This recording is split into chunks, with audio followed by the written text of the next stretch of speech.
Howdy howdy! Thanks for tuning in! You guessed it, based on this outfit, today is another D&D character video. This time about my kobold monk, Scraps! I love Scraps. He's basically an extension of my current self. Ugh, I love him so much. I was playing him in like a cute little side quest campaign like a couple months ago that we've kind of stepped away from since we're focusing on like the main story now, but I hope to one day get back into it because I love Scraps so much. Now today's gonna be kind of a funky video because not a lot of pit crew designers are really geared towards dragon-like characters. It's mostly humanoid characters.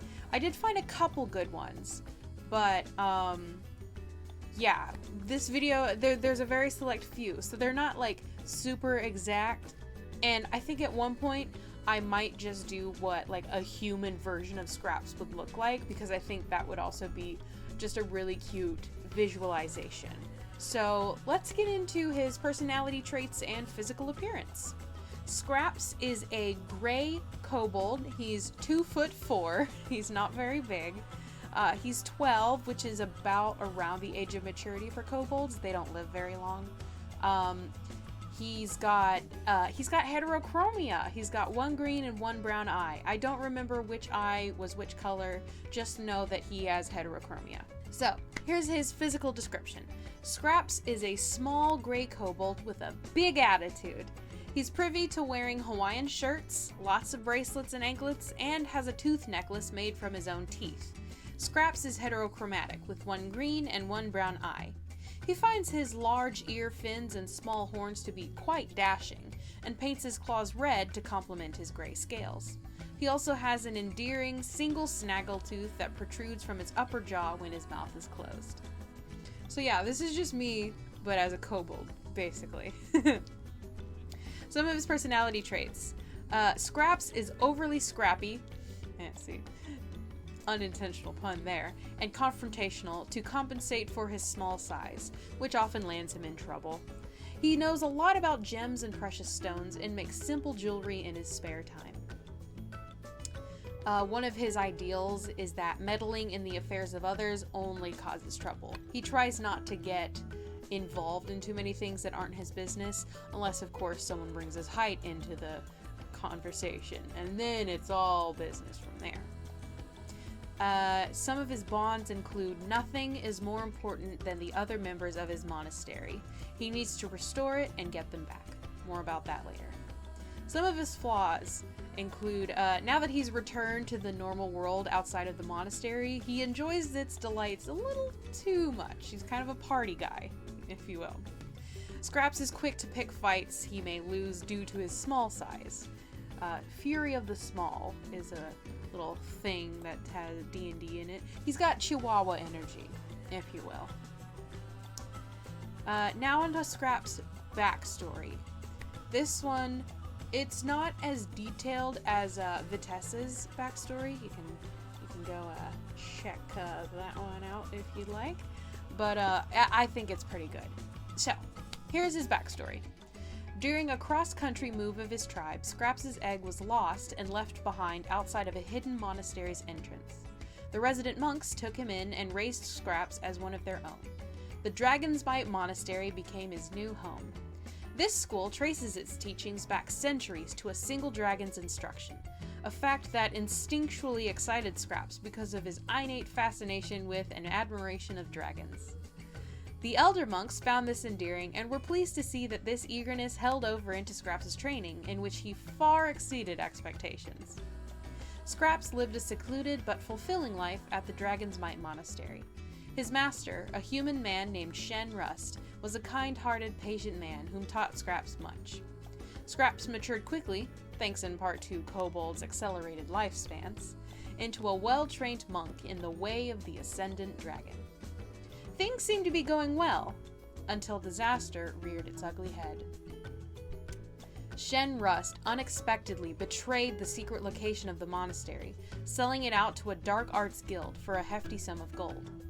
The reward Rust gained was salt in the wound for the other monks, since monks at Dragon's Might weren't supposed to focus on material things. The Dragon's Might monastery crumbled under the force of the Dark Guild, and many elders lost their lives defending the school, while the younger monks escaped to safety in scattered towns. Scraps made it out with a few of his bunkmates. They traveled to the nearest town to regroup and process Rust's betrayal.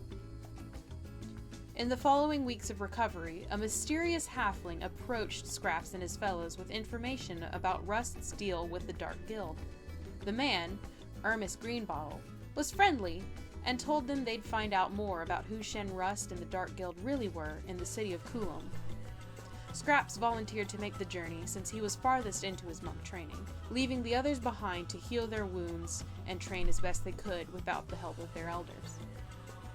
Scraps is currently traveling to Coulomb while his bunkmates stay safely behind. Taking the words of the mysterious Ermis into account, he's searching for a contact in the city to learn more about the true nature of Shen Rust, betrayer of the Dragon's Might Monastery. The only thing Ermis told Scraps was to ask around for a man named Blade. And that's where his backstory ends.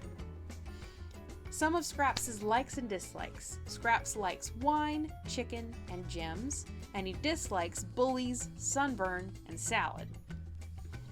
Moving on to organizations, allies, and enemies, Scraps is a member, or former member, it's kind of up in the air at this point, of the Dragon's Might Monastery in the Way of the Ascendant Dragon. Current status unknown, as the monastery is technically disbanded as of right now. Some of his allies include other monks from the Dragon's Might Monastery and the mysterious halfling man who gave him information about what happened to Dragon's Might Monastery. Some of Scraps' enemies, of which there are few. Scraps is a very happy-go-lucky kind of guy, but he does have a couple, namely Shen Rust, former member and betrayer of the Dragon's Might Monastery. And the more abstract enemy on his list is the Dark Guild that destroyed the monastery, which Shen Rust sold out the location to.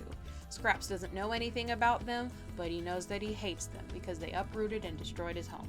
Fun bonus little tidbit, Scraps has this tiny mechanical crab he's affectionately named Snips that moves around when it's not being observed. Snips was a gift to Scraps for celebrating his quick mastery of monk training from Shen Rust. So it's kind of a bittersweet thing to keep on him, but it keeps Scraps going on his journey to figure out what happened to his monastery.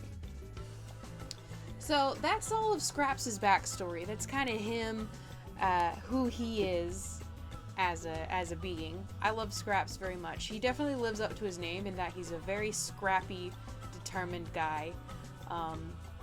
The side quest that he was in was really interesting because he actually is traveling with another kobold named Prak, who's played by my friend Colton.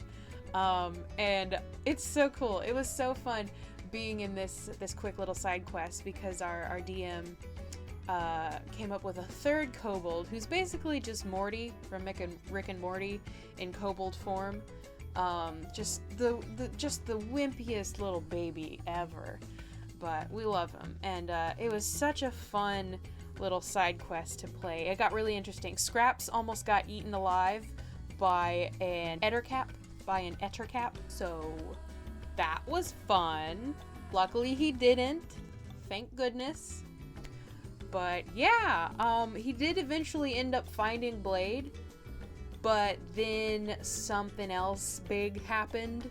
And then we had to stop the side quest and continue on with the main storyline that Vitessa's in.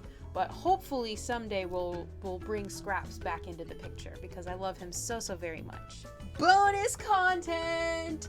I also have a first draft picture of Scraps drawn up. I will put it down. I will put it in right now. This is what I imagine him to look like. I love this so much. I'm very proud of how this turned out. This is really what I think Scraps looks like. The pit crew versions are fine, but again, it's kind of limited in the options that I had to make him. So this one's real good. But yeah, that's Scraps. That's his backstory, and that concludes today's programming. Thanks so much for tuning in. If it's your birthday, happy birthday! Remember, you are a valuable, wonderful human being who is loved and who matters. Your question for the day is, what rhymes with Charlesy? I'll see you when I see you.